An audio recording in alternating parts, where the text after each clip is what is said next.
דבר אחד קטן לפני הכל,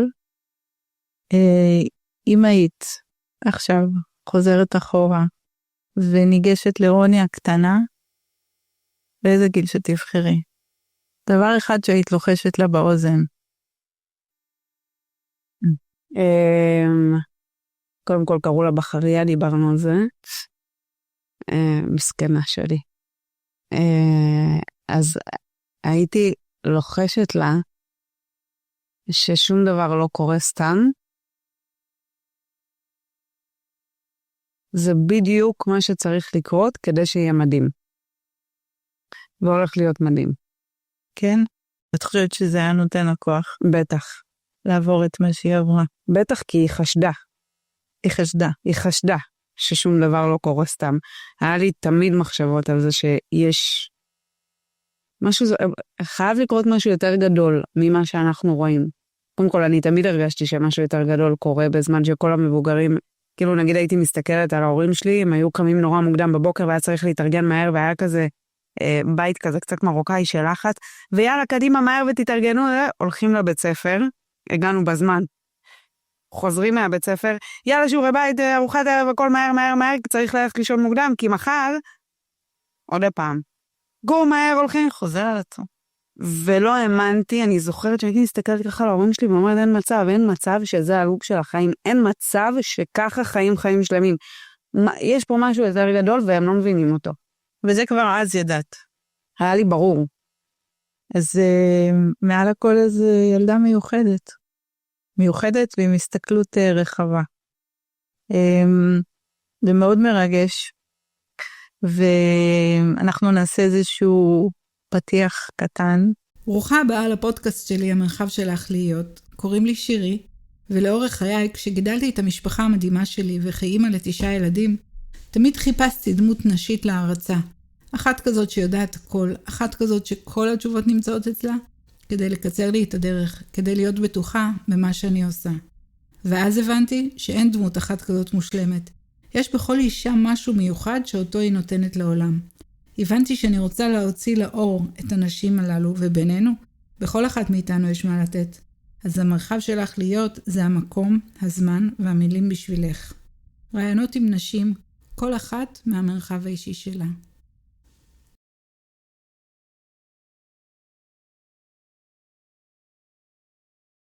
ונתחיל. קודם כל אני שמחה לארח אותך אצלי. אני שמחה רוני. אנחנו מכירות כבר הלוך וחזור לאורך השנים, קצת מאוד מאוד קרובה להראל שלי, ואני האמת היא שמעתי כל מיני דברים, אני לא יודעת בדיוק את כל הסיפור שלך ומה שקרה איתך, ולאורך השנים מה שאני מרגישה ויודעת שאני יודעת, תספרי גם מן הסתם שעברת משהו שונה ממה שילדות אחרות עוברות ואמורות לעבור, ומה עשית עם זה? איך באמת זה, כל מה שאמרת, מה שהיית נותנת לרוני הקטנה כוח, שהיא תדע שכל מה שהיא עברה בחיים זה היה מדויק לה. כל אחד, כולנו עוברים דברים מדויקים, רק אנחנו לא רואים את זה. זה מדהים שאמרת שבתור ילדה כבר הבנת שכנראה זה הדרך שלך. אז קודם כל ברוכה הבאה, ואני אשמח מאוד שתספרי לנו קצת את הסיפור שלך, מאיך שאת רואה אותו היום, מאיך שראית אותו אז. בואי נתחיל שאולי תגידי לי, את גדלת בצפת. נכון. עיר האורות. עיר האורות הגבוהים מדי. עיר האורות הגבוהים שעלה להם, ומרוב אורות גבוהים, ובאמת אורות גבוהים, כאילו השתבח שמות גדולים, קבלה, עניינים. אז זאת עיר רוחנית בגדול. כן. מאוד. ולמלא אור ורוח צריך כלים. ואם אין כלים, אז הכלים נשברים. וצפת של בריאה, לא רק בתנ"ך, גם במציאות, היא עיר מקלט, לא נעים להגיד, לפדופילים. ויש שם מלא ערימות ארגזים, לא נעים, שכאילו נגיד עכשיו התפוצצה שם איזו פרשה של קאט, ידעתי שזאת קאט מגיל 17, הייתי הולכת ברחוב ואומרת, אוקיי, יש פה קאט, למה אני בגיל 17 ושוטרים למשל לא? זה היה נורא שהיה להם דירות של גברים.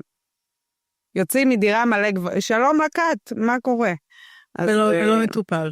לא, הרווחה שם עובדת שעות נוספות, אבא שלי כפרה עליו עבד ברווחה שנים. הסיפורים ששמענו בלי שמות כמובן היו השם ישמור, וזה היה כל הזמן סביבנו, וגם כל הזמן סיפורים של נגיד חברה אומרת לי שמישהו מהמשפחה פגע בה, וזה חייב להישאר בסוד, ואז עוד חברה, כשאני סיפרתי את הסיפור שלי, אז טוב, שנייה, אני עושה רוורס. באמת תודה שהזמנת אותי לפה, ממש התרגשתי לשמוע את זה, ותודה שילדת את הראל, כי אלוהים הייתי עושה בלעדיה, אלוהים באמת היא החברה הכי טובה בעולם ברמות שכאילו, לא משנה כמה חברות עוברות בדרך וקשרים וזה, היא פשוט הלב של כל הדבר הזה שנקרא חברות בשבילי. I love you. ואני עברתי התעללות מינית בילדות 3 שנים, שנים קשות, לא היה קל, לא היה פשוט, במקביל הייתי צריכה, את יודעת, גם לתחזק חברה, לימודים, היה את כל הדבר. ולא ידע, כ3 שנים, ככל הנראה, תראי, אנה פרנק אני לא ניהלתי יומן של הפגיעות, אין לי מושג באמת, אני הייתי בטוחה שזה קרה בגילאי 8, 9, 10, בהמשך הכרתי מטפל שראה עליי את הפגיעה, נגיע לזה, והוא אמר לי שהפגעתי בגילאי 6, 7, 8, אז זה האזור, האזור הוא 3 שנים, בגילאים האלה פחות או יותר,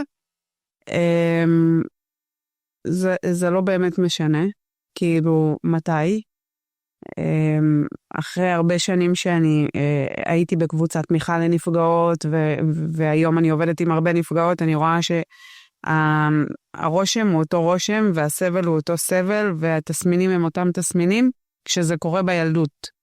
לא משנה מה זה. אתה קורא בילדות ולוקח לך את הילדות ממך. לוקח הרבה יותר מהילדות, זה לוקח אותך, אני יודעת היום שמה שהפוגע באמת עשה, הוא לקח לי אותי. פשוט לא היה אותי, כי משהו עשה, משהו אמר, עזבי את הפגיעה הפיזית, בסדר? כאילו אפשר להתמודד, כאילו פגיעה פיזית, בגיל כזה. אפשר להתמודד מבחינת הכואב הפיזי, בסדר, כואב, עובר, עובר, יאללה, הכל טוב, נכון?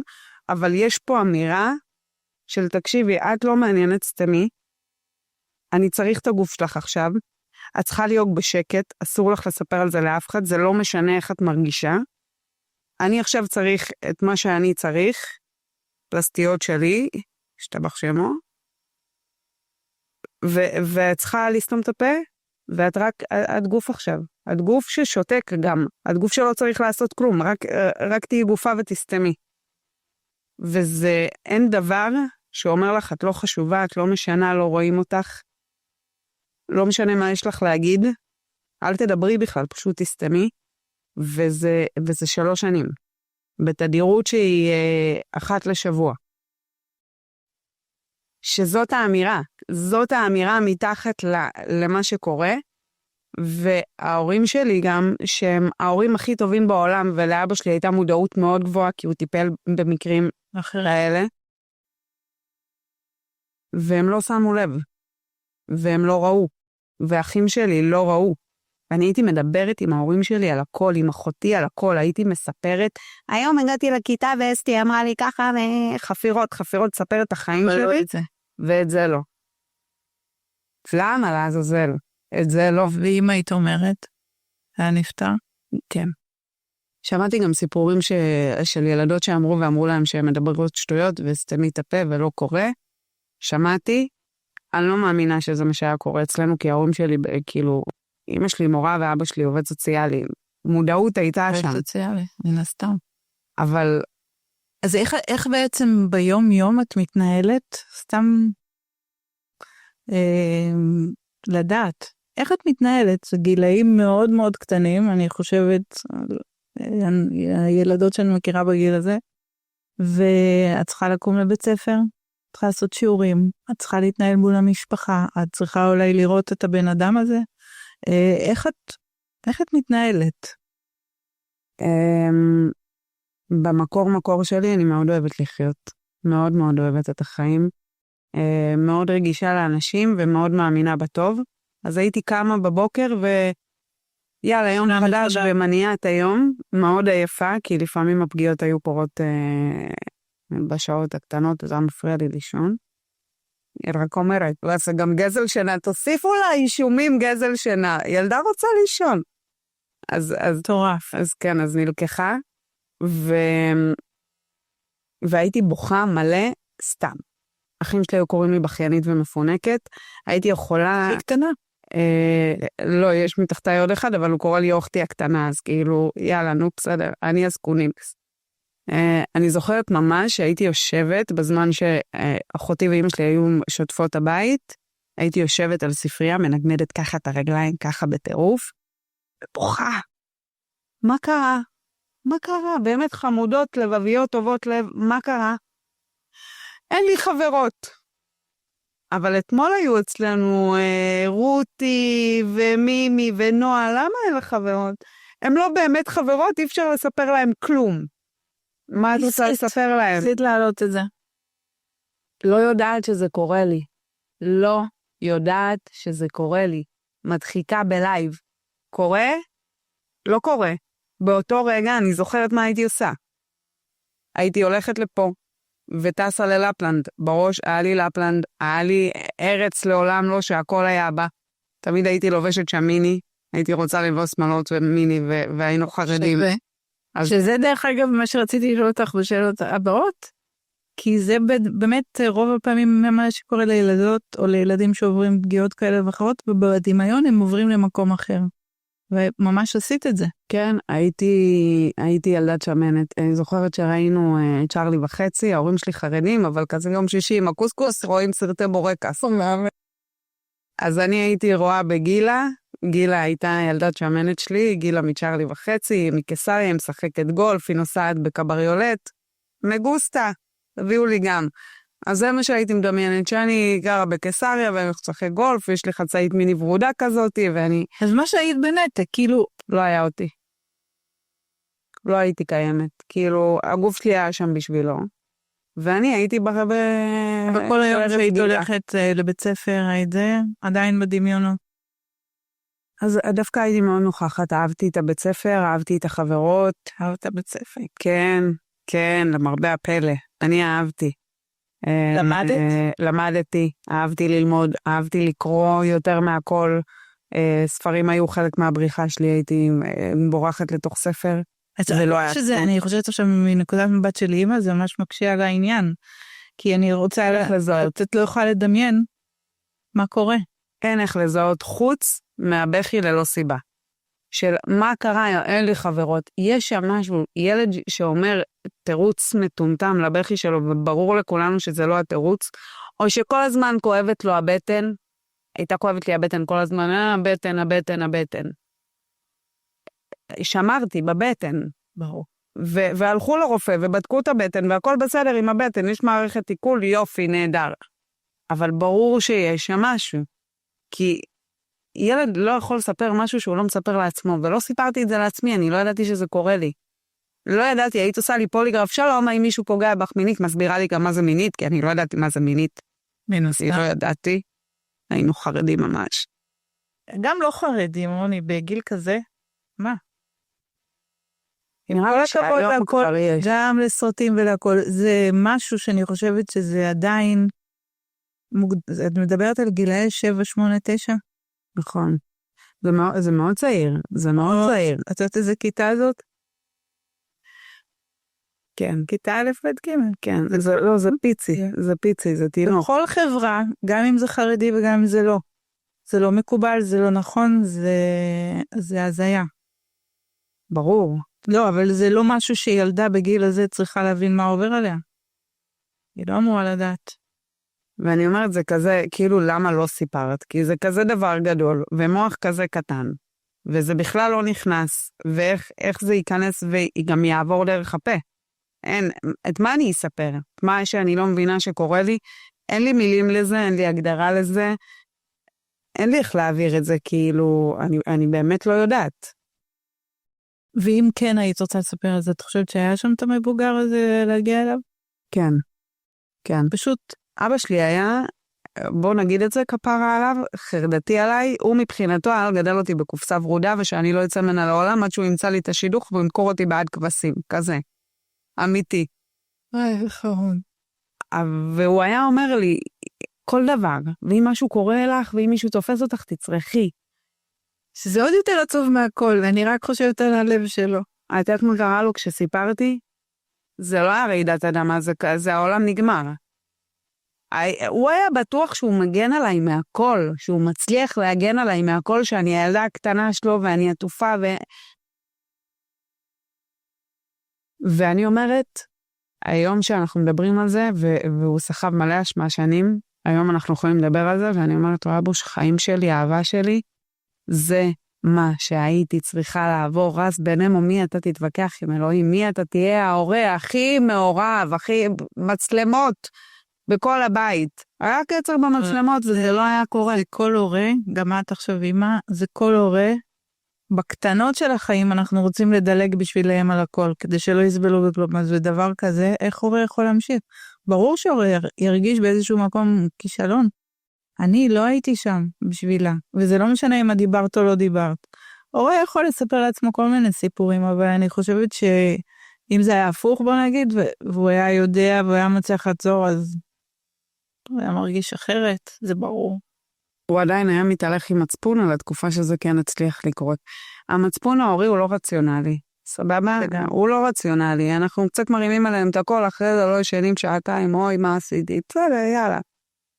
היום אני חושבת שהצלחתי להעביר לאבא שלי את השלווה הזאת, א', כי אני בת 30 ואני בסדר, 32, ואני בסדר, הוא רואה שאני חיה ואני אוהבת לחיות.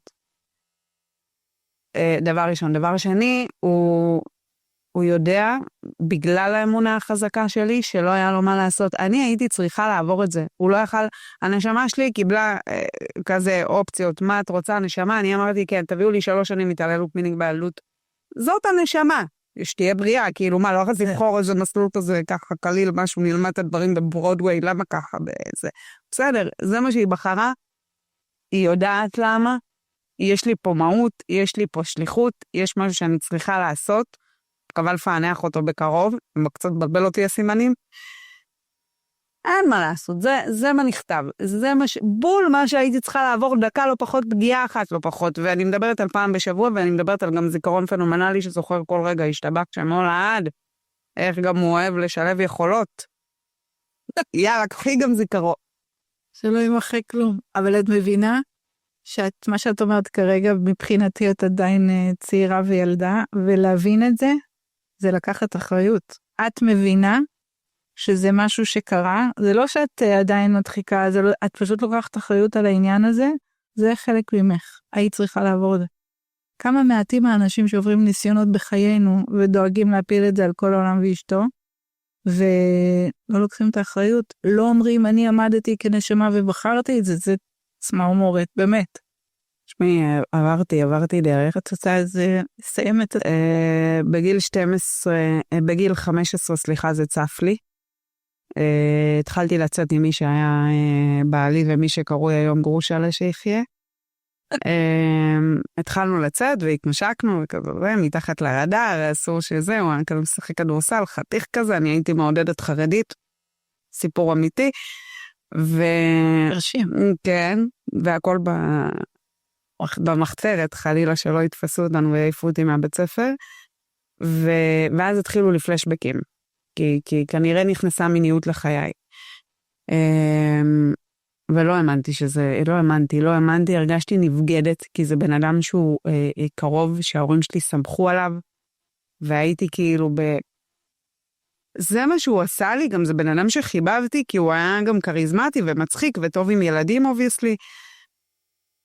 הייתי, קודם כל נבגדתי. סיפרתי לגרושלה, סיפרתי לחברה, סיפרתי להורים, הייתה רעידת אדמה בבית, ההורים שלי לא ידעו לאכול את זה, להכיל את זה. הם ישר האמינו לי, לא היה רגע של כאילו, פשוט היה הלם, שקט, החיות שלי נבהלו נורא, כל הבית רעד. ממש רעידת אדמה מוחלטת, וחוסר יכולת להתמודד עם זה, כי זה באמת היה גדול מדי על כולנו, ואז הייתה הדחקה. מה, ואז כאילו שקט? קנו לי מלא מתנות, לקחו אותי לגניקולוג לבדוק שאני זה, נשבעת לך. שקט וזהו? והם לא יכלו, תקשיבי, אי אפשר בכלל לדמיין לגלות כזה דבר. וגם אני מדברת איתך על לפני 20 שנה, קצת פחות, 17, לא פסיכולוגים כזה, בסדר, הילד שלי בטיפול רגשי, זה דיבורים. בגיל 18 לקחתי את עצמי לפסיכולוגית, ואמרתי לה, כפרה עלייך, אני צריכה תשובה על משהו אחד. בסדר, קרה לי, הרביצו לי, אכלו לי, שתו לי, צריכה להבין למה לא ספרתי להורים שלי. ואז היא אמרה לי, אולי נהנית. בפסיכולוגית. כי אני אישה טובה, חמודה, מקצועית גם. אז כמובן שהפסקתי לה, אגב, זה היה בראש פינה, הפסיכולוגית אני מקסימה, טובת לב, כולה אור. וכאילו זה היה תוך כמה טיפולים שהיא אמרה לי את המשפט הזה, ואז פשוט הבנתי שאני לא, כל הגוף שלי כאילו, יא כלבה, לצייר לך מפה, זה לא היה כיף, זה לא היה כיף הסיטואציה, לא היה, לא יודעת מה דמיינת, אבל כיף לא היה לי. והתחתנתי בגיל 18, ואז התחלנו לשמוע. 18? כן. זה צעירה. ממש, תינוקת. עברתי 2 הפלות ראשונה. עשית דבר, כאילו לא שירות לאומי וזה, ישר לאומי חודש, פשוט סיימתי עוד בגיל 17. אוקיי. עשיתי שירות לאומי חודש ולא יכולתי, היה לי קשה לגור עם עוד אנשים בחדר, obviously. אין הסתם. ואז לא יודעת מה קורה לי, לא יודעת מה זה פוסט-טראומה, בכלל לא מתעסקת בזה, חושבת שאני דפוקה, שאני מפונקת, שאני בכיינית כי אני בוכה מלא, בלי לדעת למה. שאני מפונקת כי לכולם יש כאילו, בסדר, הן מתחייבות לשירות לאומי, לדבר. יש להם סדר בחיים, כאילו זה, שימו בית ספר, הולכות הלאה קדימה, ואת מתחילות, מסיימות דברים, אני מתחילה, פה אבא שלי רשמתי לקורס הנלחש. נו אבוש, באמת, אני נראית חרוני מהנלחש, איפה הלכת?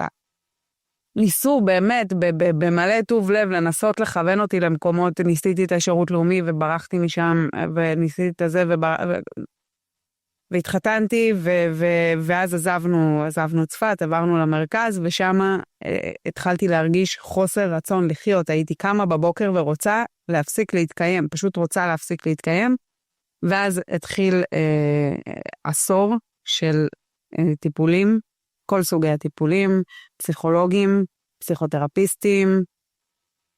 בגיל 26 הגעתי לפסיכותרפיסט שאמר לי שאני פרימיטיבית בדיוק כמו הדור הקודם, כי אני לא מוכנה לקחת כדורים. אמרתי לו, אבל אני רוצה לטפל בבעיה, אני רוצה, בוא נמצא את הבעיה ונטפל בה. זה ראש בריא, כאילו, איך את חושבת בריא? רציתי נורא להיות מבפנים, הייתי סופר בריאה, סופר נורמלית, ילדה שמחה. חוד אבל גם כזה של בוא נעשה שמח. ובפועל ובכימיה של המוח שלי, אני קמה בבוקר שבורה, רוצה להפסיק להתקיים. נוסעת לעבודה, מנסה גם כל פעם הולכת לעבודות, מנסה פה, מקימה עסקים, חמודה, סוכריה על מקל, אבל באמת בסבל מוחלט. בדרך לעבודה, הנהג מונית, אני צורחת לנהג מונית שירות כזאת במרכז, עצור עכשיו, וילדה, אני בכביש מהיר, עצור עכשיו. עוצר, אני יורדת, ואז אני עומדת בחוץ, ואני אומרת לעצמי, מה עשיתי? מה עכשיו? אני בכביש מהיר תקועה, מה עשיתי? הייתי בדרך לעבודה, למה לא נסעתי לעבודה? לא ידעתי מה זה התקף חרדה, לא ידעתי שחוויתי התקף חרדה.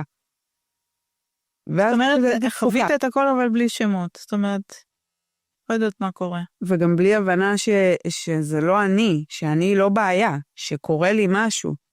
אני הייתי בטוחה שאני דפוקה.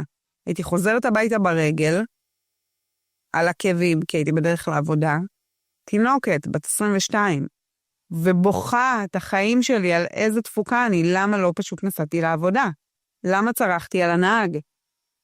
מספיק שההוא שישב מאחוריי, עשה ככה לנהג, והיד שלו עברה פה, ואני בהתקף, ואני לא יודעת לקרוא לזה התקף, וסלמתק על היום שלי, כאילו, ואני מדברת איתך, כאילו, גם להגיע לעבודה, לבית, ולהתקשר לעבודה, ולהגיד להם, פשוט התערפתי אחרי בדיקת דם, ואז גם נהייתי שקרנית, בתפיסה שלי את עצמי, אמרתי, אני שקרנית, כי זה לא מה שקרה.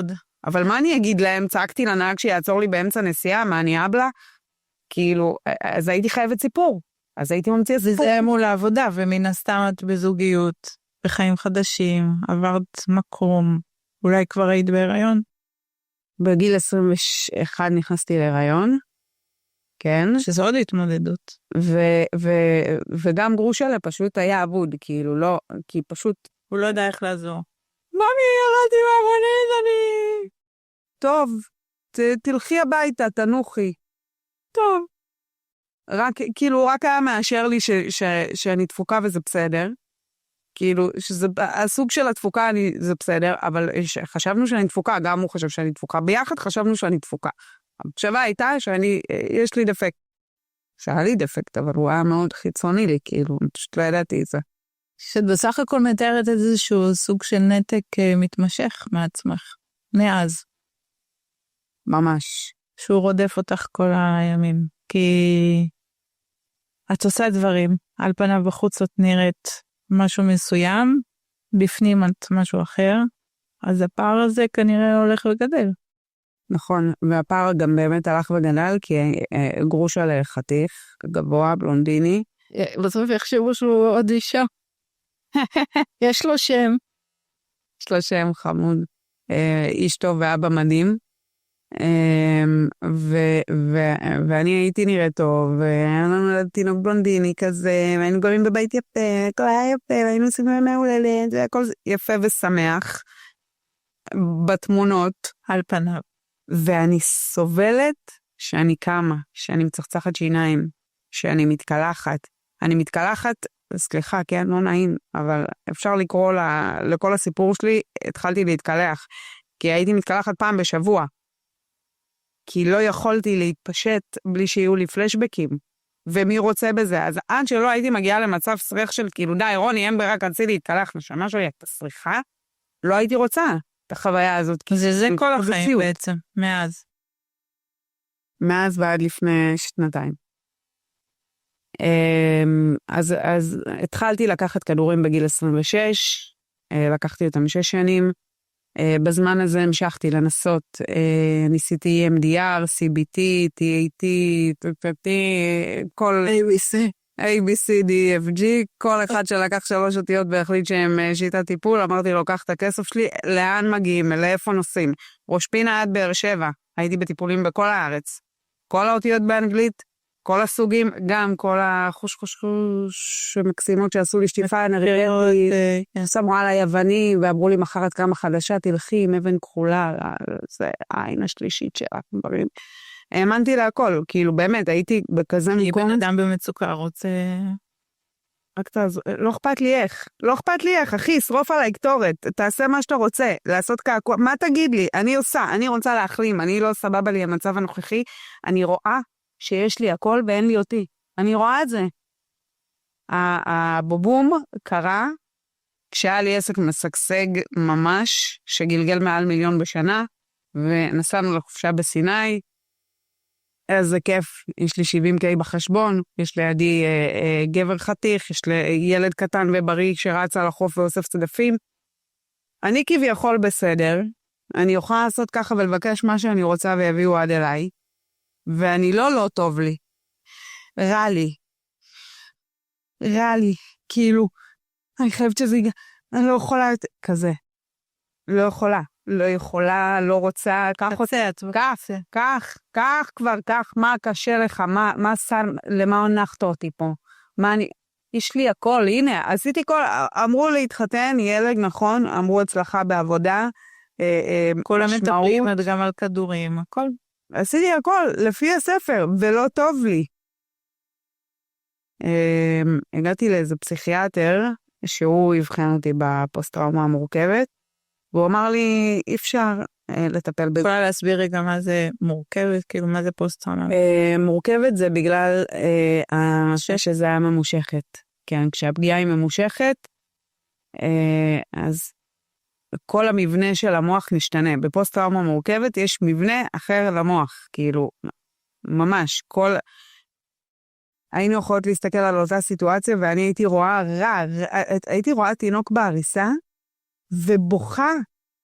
איזה מסכן הוא, איזה חסר אונים הוא, לא מחליטים עליו הכל.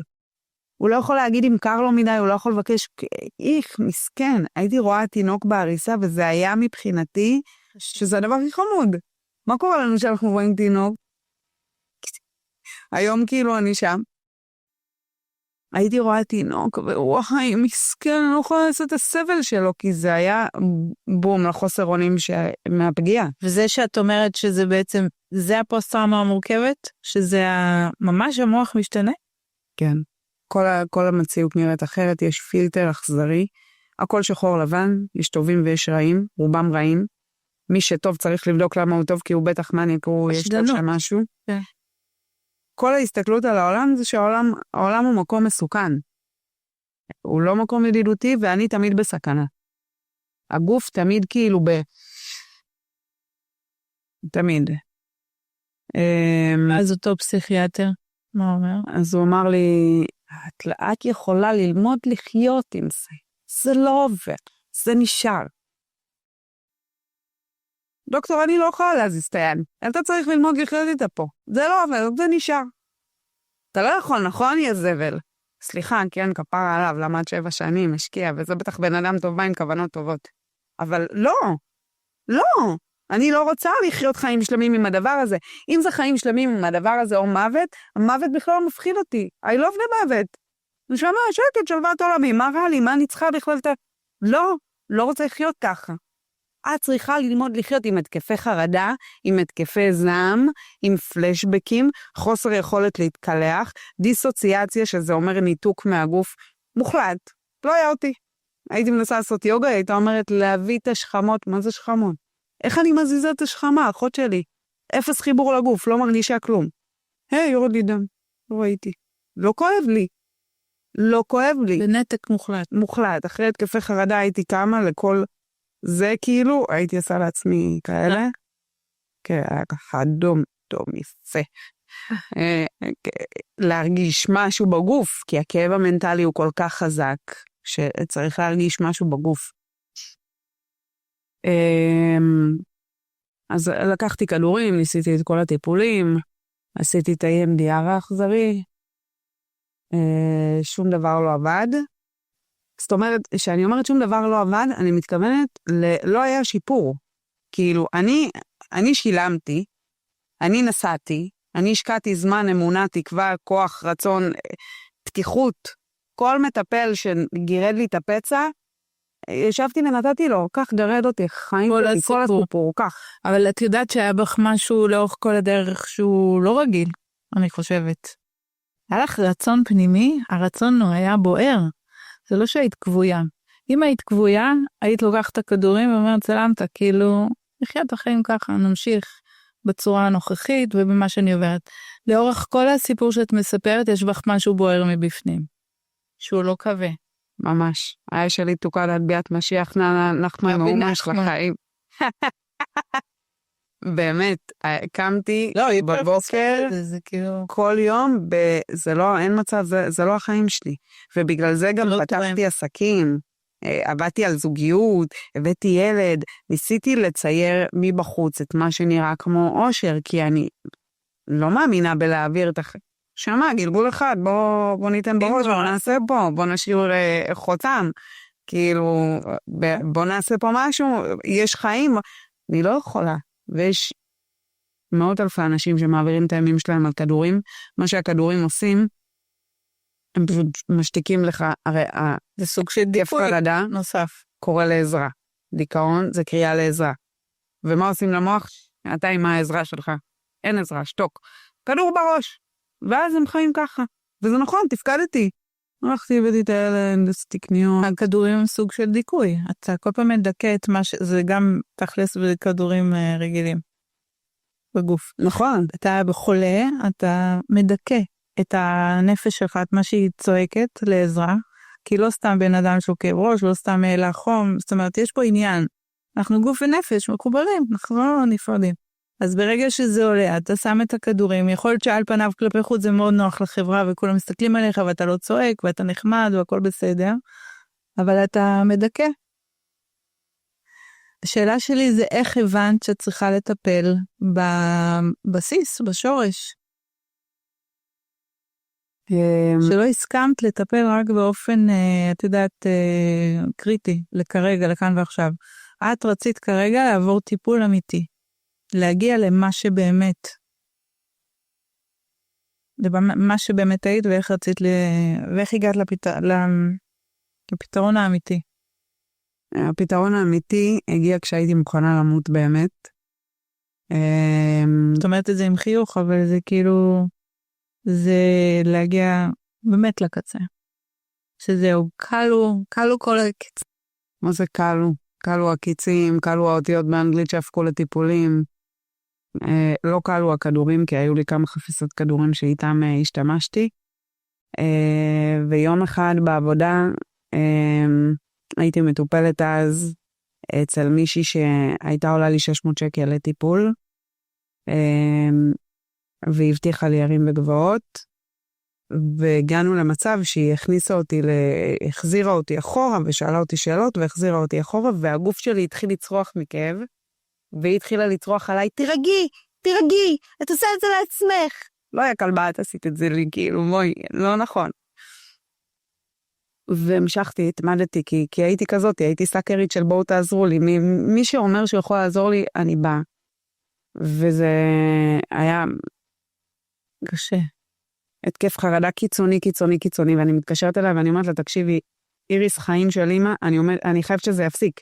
קורה לי משהו בפנים, האדם שלי מבעבע, קורה לי משהו מבפנים, יש לי כאב מנטלי שאני לא מצליחה להסביר אותו, שאני צריכה שהוא יפסק עכשיו, אם את לא עוזרת לי, אני חייבת. רוני, תירגי, תשתי כוס מים, תכף אני אגיע הביתה ונשלח לך אנרגיות חיוביות. לא, חיים שלי, את לא, תקשיבי, אני לא, אם זה לא מפסיק עכשיו, אני עוצרת את זה. נתקת עליה, מבקשת מכולם סביבי לעזור לי, הייתי אז בזוגיות עם מישהו, זה היה אחרי גירושים, והייתי בזוגיות, והוא אמר לי, תשמעי, אני לא יכול כל התקף חרדה שלך לבוא עד אלייך, ואמרתי לגרוש שלה, אם הוא יכול לאסוף את הילד, הוא אמר לי, תתאפסי על עצמך, אני לא פנוי, ואני אומרת להם, אבל זה לא רגיל, אבל משהו קורה לי, הסביבה מתעייפת באיזשהו שלב, כנראה. כן, כי כל הזמן, זה מתמשך. זה אפילו לא זאב, זה באמת כל הזמן בא זאב, זה זאב, כשכל הזמן בא, מה אני אעשה? זאב מתמיד, חמוד.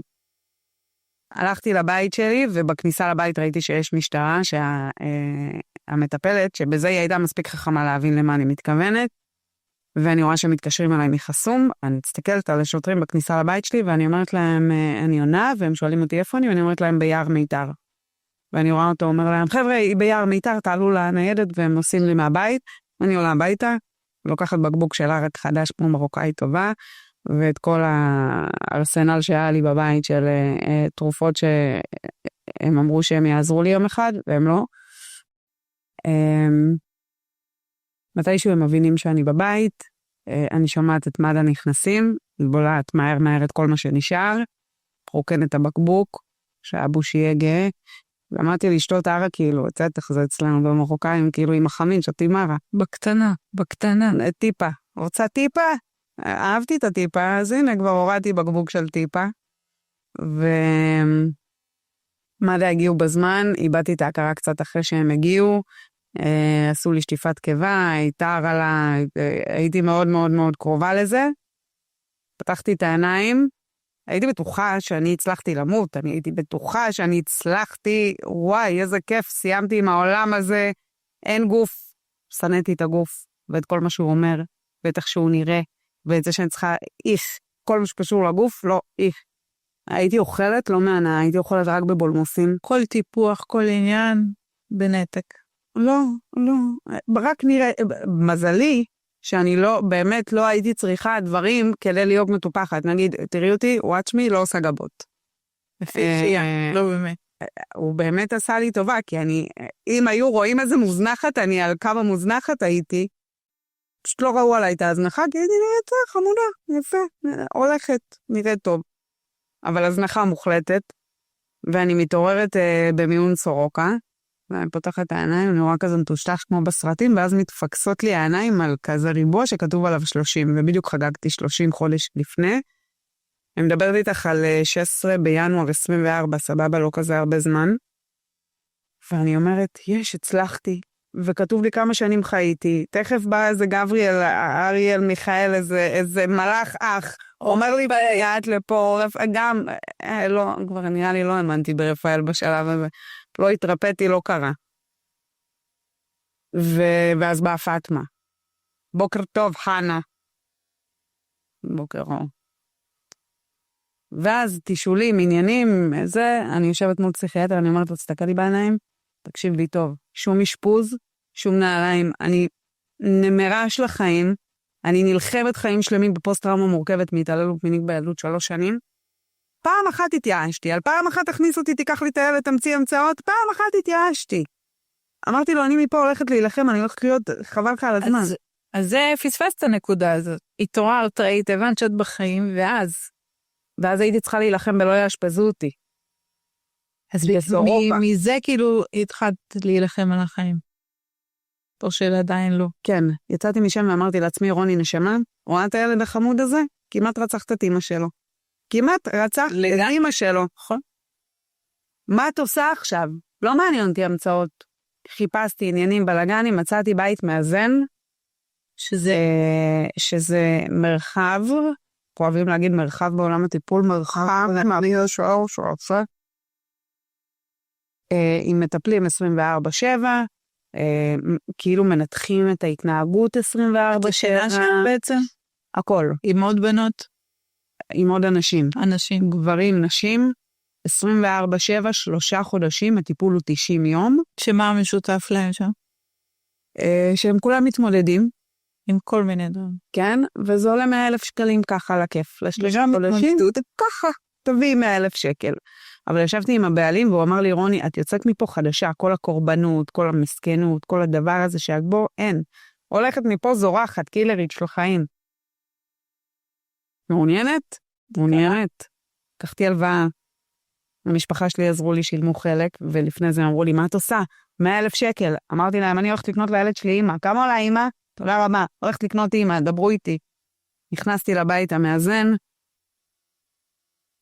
אחרי חודשיים שם באתי לבעלים ואמרתי לו, נשמה, בוא נניח את הדברים על השולחן. אני ועוד 20 נרקומנים, מכורים למין, מכורים לאלכוהול, מכורים לסמים, להימורים. הם ואנוכי. יהיה לך שיטה טיפול ייחודית, זה מותאמת אישית, חרטה, אנחנו עוברים את אותו דבר, אני רואה. ילדה בת 29 אומרת לי, אני המטפלת שלך, למדתי עבודה סוציאלית, אני אקח אותך אל האור, את לא. מה קורה? אני יוצאת עליו, והוא אומר לי, וואי, אני לא מבין איך לא עלינו על זה, אני לא מבין. אני אומרת לו, מה? הוא אומר לי, יש לך הפרעת אישיות דיבולית, אנחנו בכלל לא טיפלנו בדבר הנכון. זאת אומרת, חודשיים הם שם, הם בעצם עשו טעות. כן, היה לי פוסט-טראומה מורכבת בכלל, את זה, ובכלל יש לי הפרעת אישיות דיבולית, כי העזתי לערער על הטיפול של עוד מעלתו. לא? האמנתי לו. הלכתי לגוגל, קראתי על הפרעת אישיות דיבולית, עכשיו זה הדבר הכי אכזרי לעשות לבן אדם עם פוסט-טראומה מורכבת, כי התסמינים של הפרעת אישיות דיבולית ופוסט-טראומה מורכבת חופפים. יש כאילו כמה דברים קטנים אמרתי, וואו, יש לי הפרעת אישיות דיבולית, אני בן אדם רע, אני נוראית. וואי, אין לי סיכוי בכלל. אני אכנס לזה בצורה.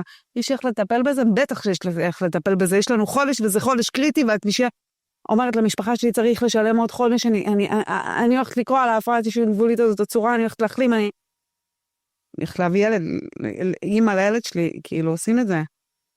יוצא משם אחרי 3 חודשים, שבורה, אין שבורות כאלה, יותר ממה שהייתי כל החיים שלי. לא יכולה לראות הנהג באוטובוס, כי אני לא מזהה את הפנים שלו, ואני אחרי 3 חודשים, שרק פרצופים מוכרים. הולכת ברחוב ככה. עוד הנורמליות שעוד הצלחתי להפגין, אין, שלום, אני לא נורמלית לגמרי. גם מעט הנורמליות אין, נהייתי פלופה, ומתכננת את הניסיון. אגב, זה השלישי, כבר ניסיתי עוד פעם, שנה קודם הניסיון, ואמרתי, זה את החיים פה. יאללה, ביי, שלום, אני לא התחברתי לקטע הזה של גוף, אני רוצה רק להיות משמה, תמיד כאילו, גם למדנו בבית ספר שהנשמות הן מתחת לכיסא הכבוד, היה נשמע לי טיל, מתאים לי מתחת כיסא הכבוד, אז זה ה-VIP מבחינתי, עזבו אותי מהגוף. ואני אומרת, בפה מלא שאני הולכת לנסות בפעם השלישית, ואני יושבת עם חברה בפארק בתל אביב, והיינו כזה עם כוסות ספוקווית כזה, עם קפה מהבית, היא הכינה לנו, וירדנו לפארק, ואז עברה איזה ג'ינג'ית מאלפת, אין דברים כאלה, עם טלטלים ג'ינג'ים, דוגמנית, אין יפות כאלה, היא עברה גם עם כוס זכוכית, אז היא הכי דבילי, היא ממש צחקה, התקרבה עלינו, התחילה לדבר איתנו, מאיפה את? אני כרגע לא יודעת מאיפה אני מתארחת אצלה, ואני תכף מגן עדן. ככה אני מדברת עם אנשים זרים ברחוב, כאילו תביני כמה זה, והיא אומרת לי, וואי, אני מה זה מבינה אותך, הייתי שם, רציתי למות, ויש איזה מישהו מאשדוד שממש הציל לי את החיים. זה מה שנקרא בשפה רוחנית, השגחה. זה השגחה פרטית, כאילו אין דברים כאלה. גם יפה, כאילו עם ג'ינג'ית דוגמנית, כאילו השקיע לי בהשגחה הפרטית, לא שלך איזה סתם, את מבינה? לא, זה משהו בולט, זה משהו שאת לא מפספסת. לא היה לי סיכוי, היא הייתה כדור של אש ויפהפה, באמת, לא היה לי סיכוי. ואז אמרתי לה, כן, הוא הציל לך את החיים, ומה את אוהבת לחיות, כמה רוצה 100,000? כאילו, יאללה, תשחררי אותי כבר 100. אמרתי, אני סיימתי עם טיפולים, אמר לי, לא, תקשיבי. פתאום אני רואה מולי מישהי שרוצה שאני אלך אליו. בקטע קצת מיסיונרי, אפשר להגיד. שזה גם מרחיק הרבה פעמים. חיים, שתגזימי. היא תלכי, אני יכולה לעזור לך ללכת, אם את צריכה, אני אקבע. וואי, למה את כל כך רוצה שאני אלך אליו? את קבלת אחוזים, את חשודה לי, אני לא אוהבת אותך. רגע, מה יכול לעזור לך באמת? ספרי, מבפנים, האש, אני רוצה לחיות, לא יעזור, כמה כואב לי וקשה לי מבפנים, אני רוצה לחיות. משהו שמתדלק. בבהירה כאילו שלו. ואני מדברת, זה היה שבת, מוצא שבת התקשרתי לעוד מעלתו מאשדוד, ואני אמרתי, יאללה, אני הולכת אליו, אני מנסה, מה אכפת לי. מגיעה אליו. מה זה אליו? זה בעצם מטפל? מטפל, היא אומרת לי, הוא מטפל באנרגיה, תראי, אי אפשר זה. מה הוא למד? הוא לא למד, הוא פשוט, כאילו הוא גיפטד, הוא כאילו... שמה הוא באמת? זה מה שאני יודעת. היום, חכי, תושבת על הכיסא ככה, קוראים לי רוני, יש לי פוסט-טראומה מורכבת והפרעת אישיות גבולית. כמובן, כי עוד מעלתו אמר שיש לי הפרעת אישיות גבולית, מה שאמרו לי קדוש, עוד לא קולטת לא. הוא יושב ככה,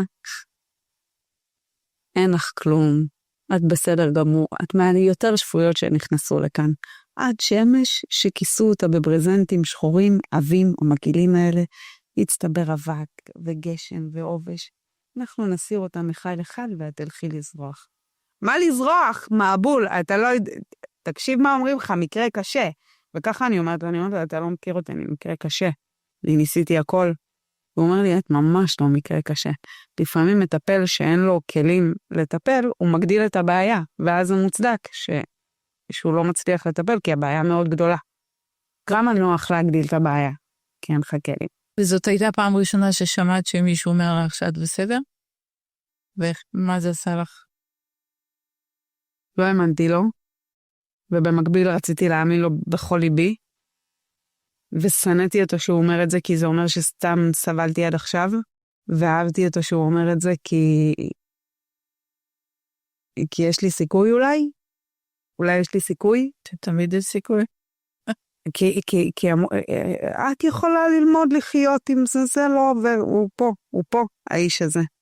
ואני רציתי למות בגלל זה, כי אני לא רציתי ללמוד לחיות עם זה, כי אין איך ללמוד לחיות עם יד כאן. זה לא חיים. אתה תמיד תרצה להעיף אותה. זה לא חיים. אז בעצם הנקודה, באמת שאת מתחילה לקבל איזשהו כיוון אחר בחיים, מאז שאת ילדה, קורית אצלו. ששם בעצם הוא דבר ראשון אומר שאת בסדר. כל מה שצריך לעשות זה להוריד את השכבות שהצטברו מעלייך, וביחד הוא מתכוון לעשות איזשהו טיפול, ועוד אומר לך שאת תזרחי. תזרחי, גם איפה תלך עם השמש, כפרה אימא, אני לא מצליחה להתקלח, דבר איתי על לזרוח, כאילו, היה שם את הרציונל והיה שם את הבטן, הבטן כאילו, הייתה בוואי, אולי זה, הלוואי, והמוח היה חי בסרט, אוקיי, נו בוא נראה מה אתה עושה, ואז אני מתיישבת, והוא מתחיל לעשות לי ככה. בלי לגעת, פה, ככה. לאן אתה חושב שנגיע עם הדבר הזה, חיים? ואת כבר אחרי מיליוני סוגי טיפולים ועניינים, זאת אומרת, זה היה חדש לך, זה משהו שאף אחד לא עשה. הייתי אצל מישהי שהעבירה על הידיים, לא הרגשתי כלום. התמדתי, לא התקדם. אני תמיד הסתכלתי האם החיים שלי השתפרו. אז לפעמים יש תקופה יותר טובה. אז תליתי את זה בטיפול. אבל אז גם לא היה, כאילו, את מבינה? וזה היה לי, לא הבנתי מה הוא רוצה מחיי. הלכתי, חזרתי שוב, אחרי הפעם השנייה הגעתי הביתה, נכנסתי הביתה, התקלחתי, יצאתי מהמקלחת, ורק כשאני עוברת מול המראה עם המגבת על הראש, אני רואה את עצמי אחרי מקלחת עם חיוך קטן כזה, ואני אומרת, אני התקלחתי עכשיו בטבעיות כמו נורמלי, בלי פלשבק, הגעתי הביתה, יחסי, התקלח, מה אני גדלתי ברמת אביב? מה זה כל הטוב הזה? מה, אני נורמלית? עשית אותי נורמלית? והוא צוחק, והוא אומר לי, לאט לאט, תראי שחסמים ישתחררו, ויהיה לך קל יותר, ותראי את החיים כמו שהם. והוא כל הזמן אומר לי, החיים כמו שהם, והוא כל הזמן מסביר לי שאני רואה את העולם לא טוב, שיש לי פילטר חשוך על העיניים. אבל הפילטר הזה זה מה שהסברת מקודם. זה שהמוח מסתכל אחרת. ויותר מהכל הוא אמר לי שחלק עצום וגדול בטראומה שלי זה לא המיניות. המיניות זה חלק כזה קטן בטראומה. אז מה הטראומה? מהות הטראומה זה שלא ראו אותי. זה שלא ראו אותי, שסבלתי, ושהוא השתמש בי, ושאף אחד לא בא להציל אותי. שזה לא משהו אבל זה אוטו, זה טריגר, זה כאילו דילמה, כי את לא תמי תאשימי. לא מאשימה, אין האשמות, אבל יש פה עניין של הבנה, אוקיי? מטפלים קודמים, הייתי באה אליהם, היה לי פלשבק, היה לי התקף. הם לא ניסו להסביר מה הקשר. היה משהו מיני? זה היה בעקבות משהו מיני? לא. ורוב הפלשבקים והתקפים לא היו בעקבות אירועים מיניים. אז למה זה מגיע? ואז איתו התחלתי להבין שאם אני יושבת עם חברים, והם אומרים, בואו נזמין פיצה, הקול שלי היה אז מאוד נמוך לפני הטיפול אצל בני, המטפל באנרגיה, לא היה לי, כאילו, היית שואלת אותי מה שלומך, והייתי אומרת, בסדר, עד פה הייתי מגיעה, כי הושתקתי, למרבה הפלא, ואני אומרת, אני לא יכולה פיצה, אני רגישה לגלוטן וחלב, הייתי רגישה לגלוטן וחלב, ולא שומעים אותי, ואומרים, יאללה, אז ממי נזמין, מי זה? ואני אומרת, אבל אולי לא פיצה, כי אני רגישה לגלוטן וחלב. אפשר להזמין מאלה זהו, עוד כיף. לא ראו אותי, לא שמעו אותי. אמרתי, אני לא יכולה לאכול את זה, וזהו, וזה נהיה מצב הישרדותי בשניות. כל המערכות בגוף שלי אומרות לי, לא שומעים אותך, לא רואים אותך, פגיעה בדרך.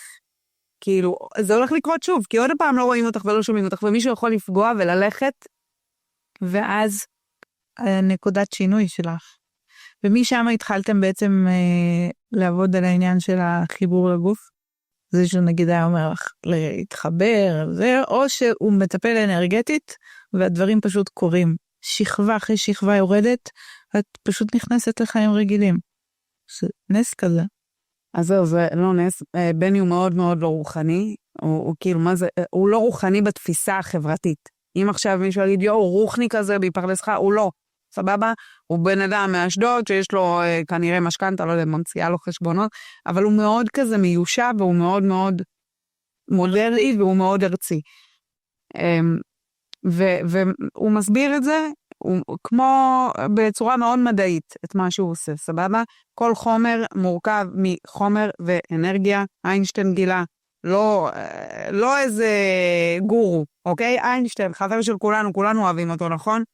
הוא גילה שכל דבר מורכב מ-50% אנרגיה, 50% חומר, ובני מנצל יותר אחוזים מהמוח שלו מרובנו, והוא רואה אנרגיה, הוא רואה תנועה של אנרגיה. עכשיו, כולנו מעגלים אנרגטיים, וכל פגיעה שקורית בגוף שלנו, או בהוואי שלנו, יוצרת חסימה אנרגטית באותו מקום, אוקיי? אם מישהו עבר ועשה לי פה ככה, אז פה יש חסימה, ואם ניבלתי אז יש פה חסימה, וזה מלא מלא מלא מעגלים אנרגטיים, צינורות אנרגטיים, שכאילו פה חסימה, פה חסימה, פה חסימה, ואז זה מגיע למצב, אחרי המון חסימות, פוסט-טראומה מורכבת, למשל, שההורמונים של החיוביים, הדופמין וכל ההורמוני שמחה, לא עוברים בצינורות, ואז נהיה סטרס בגוף, ואז מתחיל להיווצר יותר הורמוני סטרס, ואז נהיה התקפי חרדה, התקפי זה, כל הגוף נהיה בסטרס. אני מאוד אהבתי מלחמות, כשהייתה הזקה מאוד אהבתי, כי סוף סוף עוד מישהו שמע את ההזקה. אני כל הזמן הייתי שומעת הזקה, אצלי כל הזמן היה מצב חירום, וכשכולם נהיו במצב חירום זה היה עושה לי, אני לא לבד, כאילו כמו כזה פסח לצליאקים, כאילו סוף סוף כולנו לא אוכלים את החרא, זה נורא נחמד. ומה שהוא עושה, יש לו לכולנו מסתבר יכולת, כאילו יש לנו פליטה של אנרגיה מכפות הידיים ומכפות הרגליים, והוא פשוט עובר עם יד שמאל על הגוף, הוא מרגיש איפה יש חסמים ואיזה סוג של חסמים, ובאמצעות יד ימין הוא מכניס אלקטרוליטים חדשים לאותה נקודה ומחדש את הזרימה. מרפא, זאת אומרת הוא משחרר. כמו שאתה עושה על פאנצ'ר, אז זה הדבר הכי פשוט, הכי ציורי וילדותי שאני יכולה להגיד, הוא שם לך מדבקה, מדבקה, מדבקה, כדי שהכל ימשיך, זה יותר, הוא קצת יותר מחליף גלגל, בגלל זה, פשוט להסתכל על זה, על צנרת וסתימה, הוא פשוט מוציא את הסתימות שיש בצנרת של הזרימה הטבעית שיש לכולנו בגוף. עכשיו, בגלל שעדיין אי אפשר לצלם אנרגיה, אז אנרגיה נתפסת כמשהו רוחני. זה לא רוחני, זאת עובדה. יש אנרגיה, אנחנו משתמשים באנרגיה. לנו יצורים שחיים על תדר, זה לא... אז זה כן קשור, כי זה כן קשור לרוחניות, כי כמו שתגידי, בן אדם שהוא רוחני, הוא לא מאמין שרק האור נדלק וזה האור ופה זה נגמר. לא, הוא יודע שיש משהו מאחור, הוא יודע שיש משהו שמפעיל את העולם, הוא יודע משהו שלא סתם דברים קרו לו. זה הרוחניות. האם אני צריכה להיות רוחנית כדי לדעת שיש מנגנון חשמל למנורה הזאת? כן. כי אם את לא יודעת את הדברים שעומדים מאחורה, אז ברגע שלא תביני משהו ושלא יעבור את השכל, שם זה יסתיים. בדיוק. אבל זה לא. אבל זה בדיוק העניין של החלק שלי יעבור את השכל, ובגלל זה אני כל כך אוהבת היהדות. כי פעם שיהודים היו נוטלים ידיים ומנגבים את הידיים ויושבים לאכול, אז הם אומרים, מה יש להם? מפגרים. אתה רוצה לאכול עם ידיים רטובות, תרטיב את הידיים שב תאכל. אתה רוצה לאכול עם ידיים יבשות, שב תאכל. למה אתה מרטיב אותם ומייבש אותם? היום כל העולם מרטיב את הידיים ומייבש, כי יש מיקרוסקופ ואפשר לראות חיידקים. מה עם כל הדברים שעדיין לא הומצא מיקרוסקופ לראות אותם? לא, הם לא קיימים, בוא נתחיל. זה, תחשבי, אז זה המחשבות שלנו, מחשבה יוצרת מציאות, זה תדר, זאת אנרגיה. דברים לא קורים סתם. מה שאת מציירת לך כל הזמן, בעצם אני חושבת שזה, הוא שחרר לך אנרגיה, והוא עשה את, כמו שנגיד, פעולה פיזית, אבל את גם היית צריכה לדחוף לשם דברים טובים לראש, וככל שאת מתמלאה בטוב, את תגיעי למקום שהוא אמר שאת תזרחי, כי הוא מקלף, חייב לצאת קרניים שלו, חייבות לצאת חובה, וזה גם מביא אותי לשאלה אחרת, שאת לא נשארת עם האור הזה לעצמך, ובואי תחשבי נגיד על נשים אחרות, ילדות אפילו, כמה שזה עצוב להגיד, שנמצאות כרגע, אפילו באותה סיטואציה, ואני מאמינה שיש לא מעט, שאפילו לא יודעות, כמו שאמרת, שזה הכי עצוב, את לא יודעת, המשפחה שלך לא יודעת, אף אחד לא יודע באיזה חושך את נמצאת.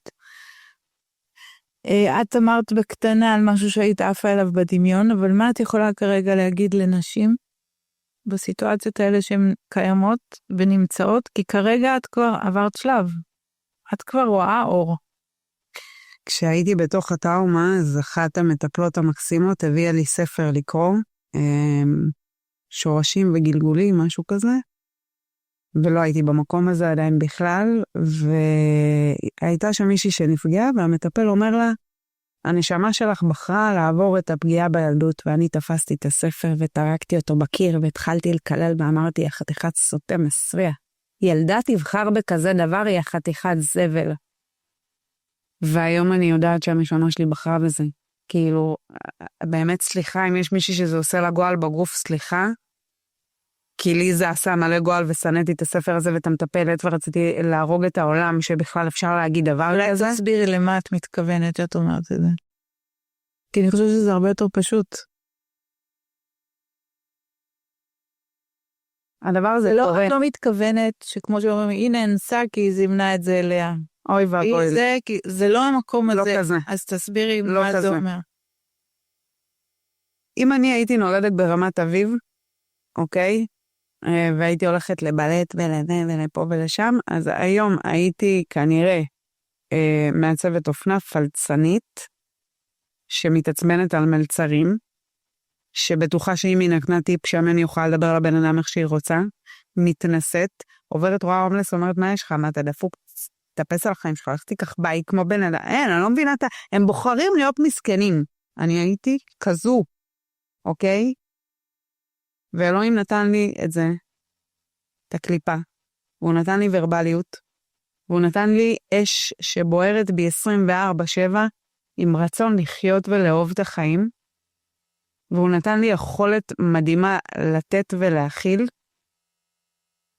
והוא העביר אותי דרך הכאב הזה, כדי שאני אשתמש בכל היכולות האלה, כדי להראות את האור לעוד מאות אלפי נשים שעוברות, עכשיו, יש ילדה שנפגעת עכשיו ודאי איפשהו בעולם. והיום זה מה שאני רוצה לעשות, זה מה שאני עושה בחיים שלי. אני יכולה לדבר בשבוע עם 3-4 נשים או גברים שנפגעו, או מתמודדים עם איזושהי התמודדות נפש, ולתת להם את האור הזה, קודם כל להגיד להם שאפשר להחלים, ושהם לא הולכים לחיות עם היד הזאת על הראש. זה משמעותי מאוד.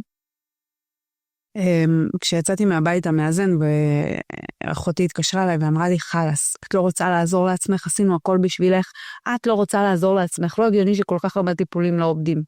אמרתי לה, את יודעת מה, תמצאי לי אישה אחת שעברה מה שעברתי, התעללות קלינית בילדות, אני רוצה ממושכת, שהיום היא באמת אוהבת החיים. והיא הביאה לי איזה מישהי, ואמרתי לה, נשמה, יש לה אלרגיות מפה עד לפלנד. היא אלרגית לדשי, היא אלרגית לקרדית אבק הבית, היא אלרגית לקיום. ברור לך שהיא בהדחקות? ברור לך שהיא לא באמת בשיא פריחתה? תראי איזה מוכשרת היא ולאן היא יכולה להגיע ומה היא עושה באמת. אני רוצה לחיות על אמת, לא להגיד שאני רוצה לחיות על אמת, אני רוצה להרגיש בגוף, אני רוצה כשאני אוכלת שיהיה לי טעים, לא היה לי טעים, לא הרגשתי מיניות באופן נעים. כל המיניות שהייתי חלק ממנה באמת, סליחה, לפרטנרים שלי הייתי מנותקת. שזה הכי הגיוני מאוד. אבל אז אני חוזרת למה שאמרת, עוד פעם ציורי מאוד יפה, את בחרת את הנשמה, ואת אמרת, נכון? אמרת את זה בהתחלה. אני רוצה את הנשמה הזאת ככה וככה, תביא לי אותה במחיר כזה וכזה, כן, אני מוכנה לעבור. זה מה שהתכוונת להגיד, שאת לא זימנת, אבל כאילו הנשמה שלך בחרה את הניסיון המסוים הזה.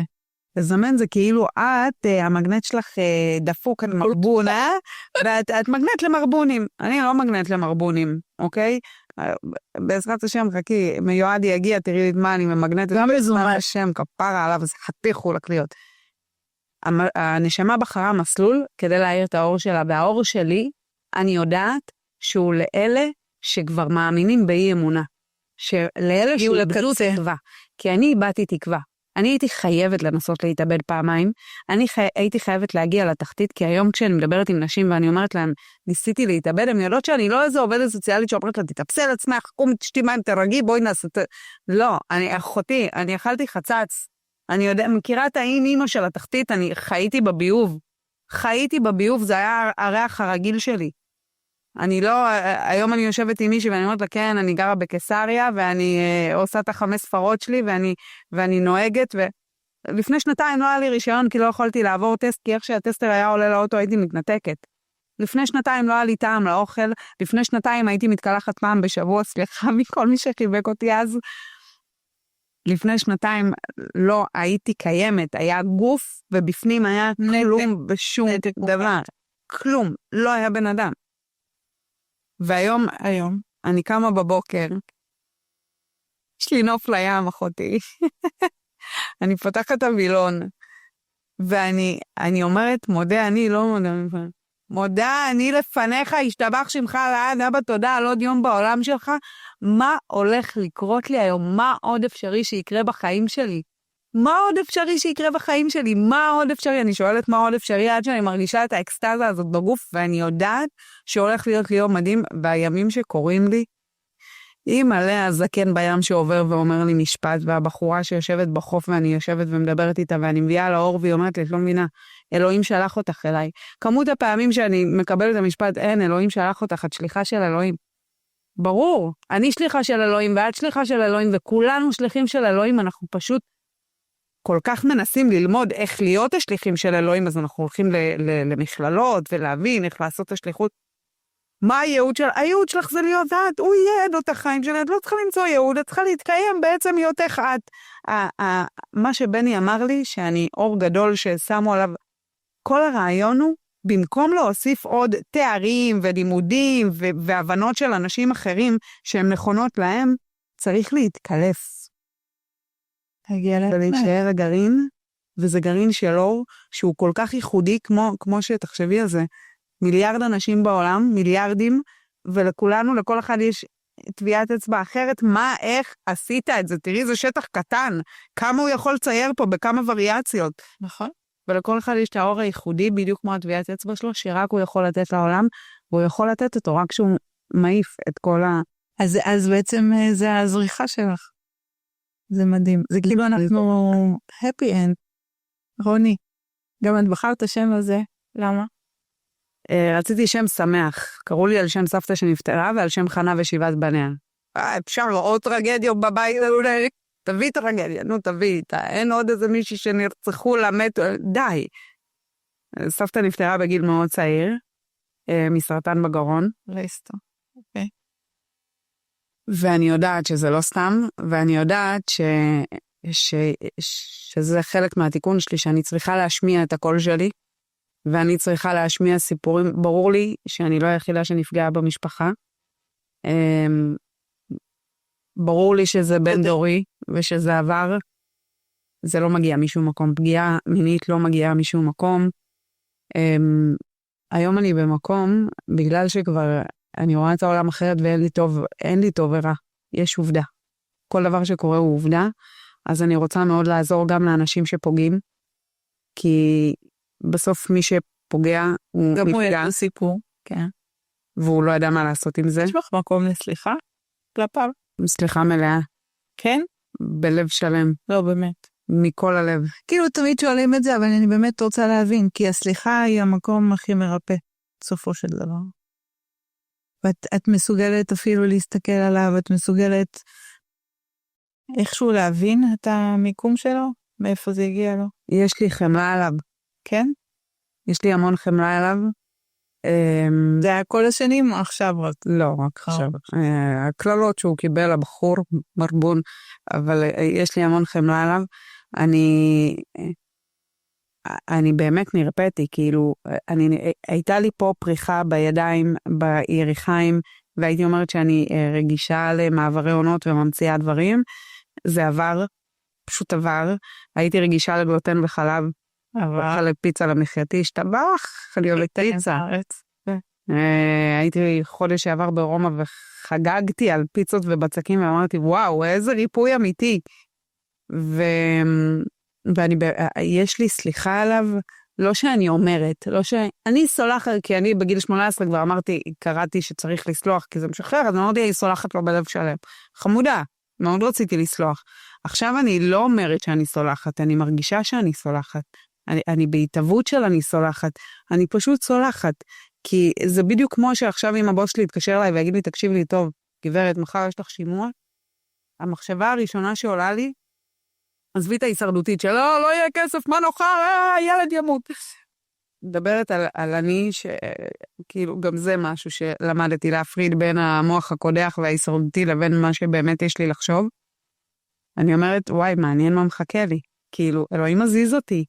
הוא עושה לי שימוע, הוא מזיז אותי, וואי, מעניין מה מחכה לי, אני ישר... לשמוע ולהשמיע. אז האיש הזה פגע בי. מעניין למה. אולי כדי שעכשיו אני אשב פה ואני אספר לך את זה, ואולי כדי שאני אכתוב את הסיפור שלי, ואולי כדי שאני אעשה את ההרצאה שלי, ואולי כדי שאני אתן אור לעשרות אלפי נשים, מאות אלפי נשים, בעזרת השם, תעזור לי להגיע לכמה שיותר בארץ ובעולם, שנפגעות יום יום. ושהלוואי ושלא יהיו בכלל. שאלה שפוגעים כבר יהיו בריפוי, והם לא יצטרכו בכלל להגיע למצב הזה, להשתמש במישהי כדי לפרוק את הבעיות שלו, כמובן. אבל זאת הסתכלות כל כך גבוהה, באמת. זה אנשים מבינים את זה בגילאים מאוד מבוגרים. והיא צריכה לעבור משהו כנראה כזה חזק וקשה כדי להגיע למצב, אני כן עדיין אומרת שזה מצב רוחני גבוה, מבחינת מהראייה שלנו גם לי זה רוחני, פשוט חברתית רוחני זה כאילו פרדס חנה כזה, אבל אני לא מחברת את זה לשום עניין כרגע כאן ועכשיו של מה צריך לעשות עם זה וכן הלאה, אבל הראייה היא ראייה רוחנית, זה לא בן אדם שקם בבוקר כמו שאמרת שהיית ילדה וחשבת איך הלופ הזה של החיים, זה נקרא לחיות חיים הישרדותיים, לקום לעבודה, לאכול, ללכת, לזל, 5 דקות טלוויזיה ועוד פעם. מישהו שיצא מהמעגל הזה, הוא כבר חי במודעות, הוא כבר לא בהישרדות, ויש לזה שלבים, כמו שאמר, זה פסיכולוג, מסלו, יש שלבים של בן אדם פה בחיים, וכל אחד מאיתנו נמצא במקום אחר. בהחלט שאת חיית בהישרדות רוב הזמן, ואת מהלידה. לקראת סוף הפרק שלנו, אני רוצה שאם בא לך, יש את הקלפים שלי שהייתי מאוד שמחה שאם את רוצה איזשהו קלף, אולי איזשהו מסר יצא. חייבת להגיד שבפרקים הקודמים, כל אחד שירים הקלף זה היה מדויק, וכבר מתחיל לסקרן אותי. אז אני אגיד לך למה אני מבקשת מסר. אני רוצה, אני כותבת ספר, הוא כבר בעריכה, טיוטה ראשונה לקראת סיום עריכה. ספר שאני כותבת אותו עם עורך גם שעושה את זה בהתנדבות מלאה, כי הוא חווה משהו דומה, ונפגשנו בדרך לא דרך, וניסים וכיוונים והשגחה. אימא'לה, נותנים לי יד, אני הולכת עם יד, אני לא לבד לרגע. יד ביד. אני מאוד, ההרצאה שלי כבר כמעט מוכנה, ואני צריכה לנעוץ תאריך ולהתחיל למכור כרטיסים, ואני מתה מפחד, אני מגיעה. אני מתה מפחד.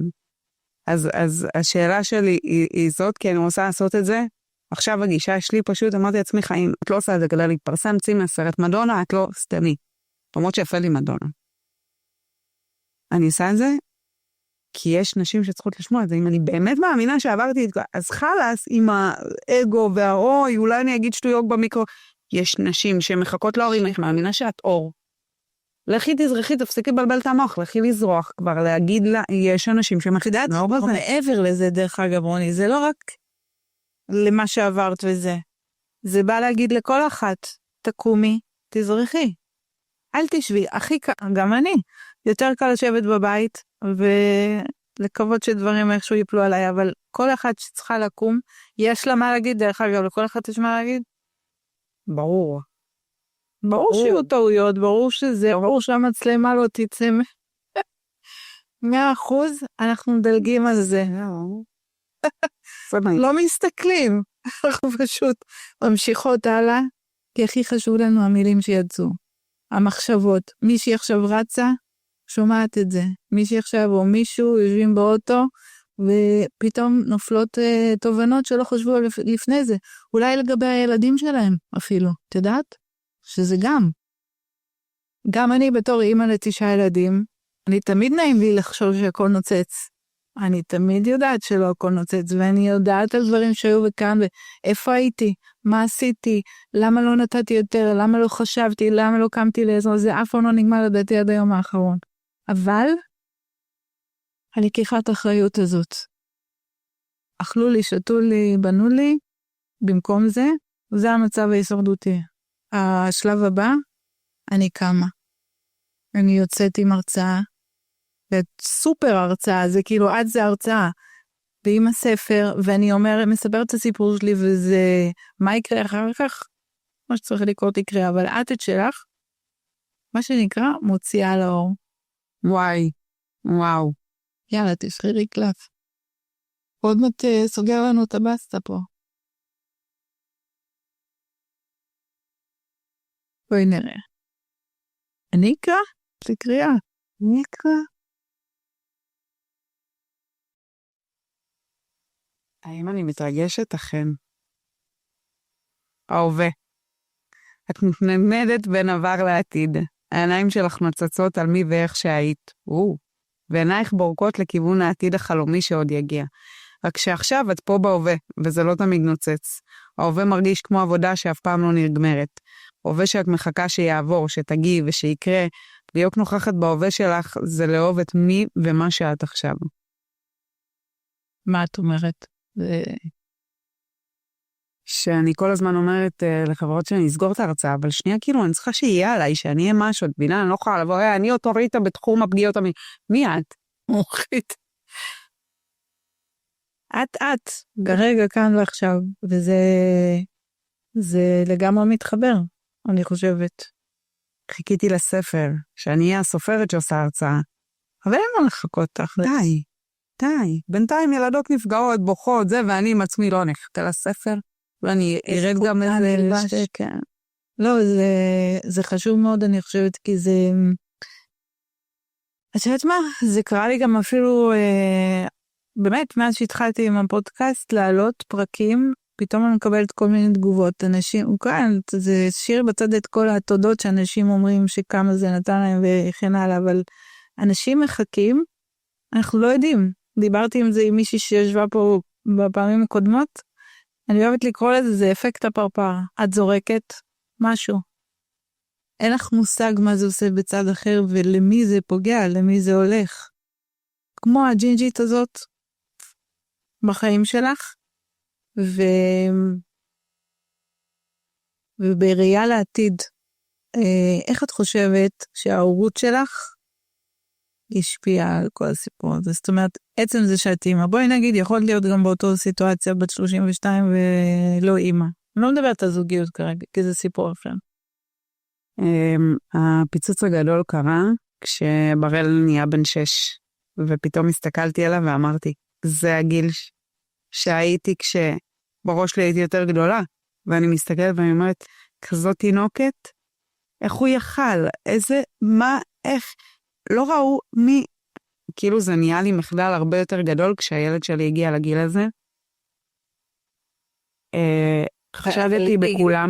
כיוונת החלטת על דברים שיקרו ולא יקרו בעקבות זה שאת כמו קו אדום, כמו ערכים שאת רוצה להנחיל לו, דברים כאלה ש... אז קודם כל היינו כזה, והייתי מוגזמת באני הוא גופי, גופי הוא פרטי, זה מרחב אישי, שיגעתי אותו מגיל 0, חשדתי בכולם, חשדתי בגיסים, אחים, חיות, חשדתי בכולם, חשדתי בעצמי, לקחתי את עצמי למטפלת ואמרתי לה, תוודאי שאני לא פדופילית. אני חייבת לוודא שאני לא אפגע בילד שלי, אני אומרת לך, אי אפשר לדעת היום. אני גם נפגעתי, אני בסיכון גבוה להיות פדופילית, תטפלי בי. כזה, חשדתי בכולם. היום הייתי גם בניתוק רגשי מעצמי, הייתי בניתוק רגשי ממנו, ובשנתיים האחרונות אנחנו מתקרבים מאוד. הייתי אימא מאוד מאוד רובוטית, היה לו את הקופסת אוכל הכי מושקעת, הייתי מחבקת אותו עם הגוף, אבל לא ידעתי מי הוא, לא הצלחתי להסתכל לו בעיניים ולהרגיש אותו, והייתי רואה אימהות כזה, תראי, שימדורה, אימא מה יש לך? תרגי, זה ילד, תרגי. והיום אני מתגשדרת עליו בתמונות, ומתגעגעת עליו כשהוא אצל אבא שלו. כל הדרך לפה נסענו ככה, אנחנו שרים ביחד שירים ומחזיקים ידיים, כי הוא הלב שלי בכל כך הרבה רמות, והוא רגיש, והוא רואה, והוא יודע על הפוסט-טראומה. אני חושבת שמה שבאמת אני מכניסה להורות שלי ולקשר שלנו, זה אמת מוחלטת. אמת מוחלטת. אני לא מסתירה ממנו כלום. אני מדברת איתו פתוח על הכל. הוא שאל אותי איך נראה פה, תראיתי לו איור. אני לא מסתירה ממנו שום דבר. לא את הסבל שלי, לא את מה שעברתי. לא את זה שיש אנשים רעים בעולם ויש אנשים טובים בעולם. הניסיון לצייר לילדים עולם יפה, ובמקביל הוא רואה את אמא שלו, והוא ראה את אמא שלו, ואמא שלו עזבה אותה ל3 חודשים בבית מאזן, הוא חווה נטישה, אז אני מציגה לו את העולם כמו שהוא. אני אז אומרת, בעצם יש את גם הכל. משקפת לו את המציאות, שזה עדיין ההסתכלות שלך, אבל יש דברים שחשוב לך מאוד שהוא יגדל עליהם, חוץ מהאמון והאמת ביניכם. זאת אומרת, עכשיו שאת חושבת עליו כבחור, וואי, אני אפרק אותו, אני אראה לו מה זה אם הוא לא מכבד. הוא יודע, הוא כל כך יודע, זה נעים לך שאני שם פה את היד? הוא כל כך יודע, והוא כל כך מרגיש את האחר של כאילו, אז זה מה שהצלחת לעשות איתו. היינו בפינת חי, והיה שם צו ענק, ורציתי להרגיש את השריון, ואני מתקרבת, והוא אומר לי, אבל אמא, את לא רואה שהוא מכניס טיפה את הראש שאת מתקרבת? זה לא נעים לו. תרגי. זה טב, וזה היה ניואנס, הוא הכניס את הראש כאילו הכי בקטנה. ואני באמת, אני בטוחה שקלתי, כפרה עליה אשתו לעתיד, הולכת להיות המאושרת בנשים, כי הוא הכי רגיש ואדיב שיש, וזה משהו שכאילו אפילו לא שמתי לי למטרה, רוב שזה היה מטרה ברורה, של אנחנו מכבדים אנשים ואנחנו לא נוגעים באף אחד באופן שהוא לא נעים לו, וגם אני, כשבא לי לאכול אותו ולנשנש אותו, ואומר לי, די אמא, אני עוצרת, צחוקים, לא צחוקים, לא מצחיק, בצחוקים שלכם שימו הומור, אם אין הומור לא מצחיק, בסדר? אתה קופא את עצמך, מה אכפת לי שאתה צוחק תוך כדי? זה לא סבבה, כאילו יש, ראית איך הקול שלי נפלא כשאני מדברת על זה? כי זה כאילו, מבוגרים יש להם את הכוח, לא, אח שלי, יש פה ילד קטן שאמר די, מה אכפת לי שהוא צחק תוך כדי, וגם הוא לא יכול להגיד די בלי לצחוק, כשאתה מדגדג אותו, הגוף צוחק לבד, זה רפלקס, תפסיק. אז אוטומטית זה היה משהו שהנחלתי לו, פרה עליו, וזהו, ואשתו תזכה, גם בחתן מדהים וגם בחמות מהאגדות. רגישה וטובה. תראי, זה סיפור שהוא לא קל בכלל. אני בטוחה גם של אחרות ששומעות את זה, זה מציף אצלהם דברים. ואז זה עוד יותר הופך את זה לקשה, כי כל אחד מדביק את זה לעצמו ומנפח. אבל אנחנו פה כדי לעשות יותר פשוט. אני באמת חושבת שהחיים זה סופו של דבר איזושהי נקודה, וברגע שמבינים את הנקודה הזאת, בגלל זה כל כך התחברתי לסיפור של המטפל הזה, כי אין פה העמסת יתר, יש פה הפוך. כאילו, אנחנו רוצים לקלף, להגיע לנקודה, והנקודה היא מאוד פשוטה. ואני חושבת שהיא מתחילה ונגמרת באמת, כל הסיפור שלך, זה הניתוק והחיבור מעצמך. ממש, ממש. וברגע שהחיבור, אני לא חושב, אני לא חיה בסרטים, אני גם בטוחה שגם אני וכל אחד עובדים על החיבור שלו כל החיים. אבל כשהחיבור קורה, זה אור. ממש. אז הרבה תודה שבאת אלינו, אליי, ואני בטוחה שאת תצליחי מאוד, באמת, עם הספר, עם ההרצאה, עם השליחות העצומה שלך, שאני מקווה שתוציאי המון המון אנשים שצריכים את ההצלה שלך, וממש נהניתי לדבר איתך, כי כאילו כיף, כאילו את ישר בלבל הזה של שיחות אינסופיות. וואי, איזה כיף. אני רוצה גם להגיד שאם יש מישהי שרואה את זה ומתמודדת, אני זמינה תמיד, אני לא צוחקת, אני זמינה תמיד. אנחנו נשים את הטלפון שלך ואת הכישורים. ולא עכשיו, כאילו, יש לך כסף, לא מעניין אותי, כאילו, את צריכה עזרה, אני פה. ולהגיד לכל מי שמתמודדת עם זה, שהיא לא לבד יותר. אני באמת ביחד איתה. איך שאני יודעת עליה, קודם כל, גם בלי לדעת עליה, אני כל היום מחלקת את האנרגיה שלי לכל מי שצריכה, לכל מי שעוברת את זה, ושהיא לא תהיה לבד לרגע, כי הדבר הכי קשה בהתמודדות הזאת זאת הבדידות, כי זו נכות שקופה שלא רואים אותה, ומבחוץ זה נראה שהכל בסדר, אז אני הולכת לצבוע את הנכות הזאת, ולצבוע אותה בוורוד, ואני פה, באמת, באמת, באמת, באמת, אין מספיק באמת בעולם, אני פה על אמת, אני לא פה אם את צריכה משהו, אני כאן, תבואו. אני לא מזכירה. אמיתי, אני פה, קשרו, אני פה, אני עונה, אני עוזרת, יש לי כלים. ברור שם. אני מחלקה לקרוא כרטיס, את יודעת. אני בערב ראשונות להרצאה. תודה רוני. תודה לך, שיבי, היה לי מדהים ומיוחד. הופסו, איך מדהימה, תודה. וואו.